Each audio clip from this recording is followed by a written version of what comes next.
Bismillahirrahmanirrahim. Assalamualaikum warahmatullahi wabarakatuh. Perkenalkan, nama saya Fitri Amalia Rahma dari Fakultas MIPA, jurusan Statistika dengan nomor NPM 160116091. Di sini saya akan mempresentasikan hasil penelitian saya yang berjudul pengujian hipotesis untuk dua sampel saling bebas dengan pendekatan Bayesian. Pertama adalah latar belakang. Dalam hal penelitian, banyak sekali penelitian tentang perbandingan antara dua kelompok. Permasalahan seperti ini dapat diselesaikan dengan menerapkan analisis secara statistika, yaitu dengan menggunakan uji T-Student. Selain dengan pendekatan klasik T-Student, perhitungan lain untuk analisis perbandingan dua rata-rata sampel saling bebas adalah menggunakan pendekatan Bayesian. Wang dan Liu mengusulkan bentuk faktor bias untuk masalah pengujian hipotesis perbandingan dua rata-rata sampel saling bebas. Bentuk faktor bias yang diusulkan pun terbebas dari paradok Marlett dan paradok informasi yang tidak diinginkan seperti pada pendekatan Bayesian sebelumnya oleh Gonen.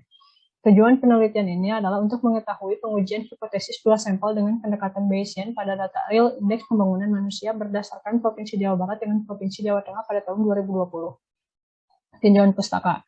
Untuk menguji dua sampel saling bebas dengan menggunakan uji T-Student, ada beberapa asumsi yang harus dipenuhi. Yang pertama adalah data berskala interval atau rasio, yang kedua kelompok data saling bebas dan tidak saling mempengaruhi, yang ketiga data berkelompok berdistribusi normal, yang keempat varian antar kelompok kemudian. Untuk uji asumsi normalitas ada beberapa metode, salah satunya adalah Kolmogorov-Smirnov. Dengan hipotesis H0 data berasal dari distribusi normal, yang melawan H1 data tidak berasal dari distribusi normal.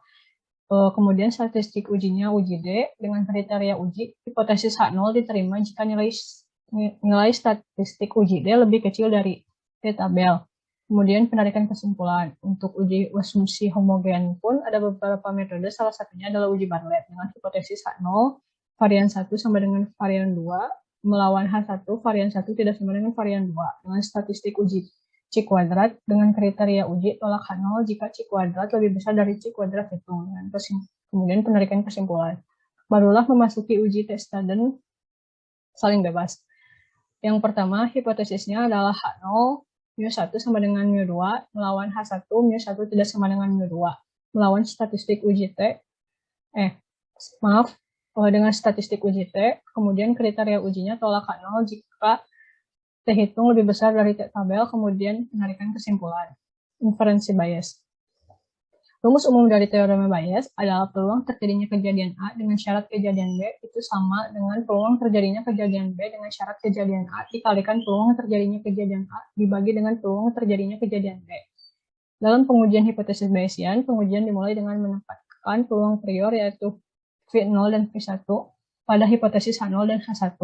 Kemudian nilai peluang tadi dapat diperbarui untuk mendapatkan peluang posterior bahwa hipotesis 0 benar atau hipotesis 1 benar dengan adanya informasi dari data.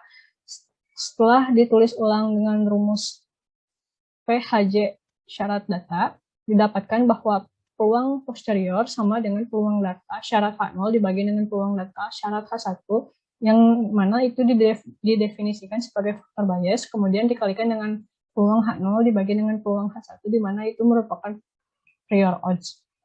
Kemudian skala klasifikasi untuk nilai bias factor. Skala ini pertama kali dicetuskan oleh Harold Jeffrey yang kemudian diadaptasi oleh Lee dan Wiggin-Metcalf. Dapat dilihat seperti berikut. Kemudian hyperprior untuk sigma kuadrat. Wang dan Liu membahas prior yang dapat untuk sigma kuadrat, dinotasikan dengan V sigma kuadrat. Bentuk faktor bias untuk pengujian hipotesis perbandingan dua rata-rata sampel saling bebas yang diusulkan pun ditulis sebagai berikut. Kemudian memasuki bahan untuk penelitian ini, yaitu data indeks pembangunan manusia berdasarkan Provinsi Jawa Barat dengan Provinsi Jawa Tengah pada tahun 2020 yang didapatkan dari BPS. Kemudian hasil dan pembahasan. Deskripsi datanya dapat dilihat sebagai berikut. Kemudian ini adalah merupakan grafik box plotnya. Kemudian hasil penerapan uji hipotesis dua sampel saling bebas dengan pendekatan Bayesian. Hipotesis H0-nya adalah tidak ada perbedaan rata-rata indeks pembangunan manusia antara Provinsi Jawa Barat dan Provinsi Jawa Tengah pada tahun 2020. Melawan hipotesis H1, yaitu terdapat perbedaan rata-rata indeks pembangunan manusia antara Provinsi Jawa Barat dan Provinsi Jawa Tengah pada tahun 2020. Kemudian menghitung faktor bias. Sebelum menghitung faktor bias, kita harus menghitung dulu nilai T statistiknya. Dan didapat nilai T statistiknya yaitu min 0,74647. Maka perhitungan bias faktornya adalah sebagai berikut.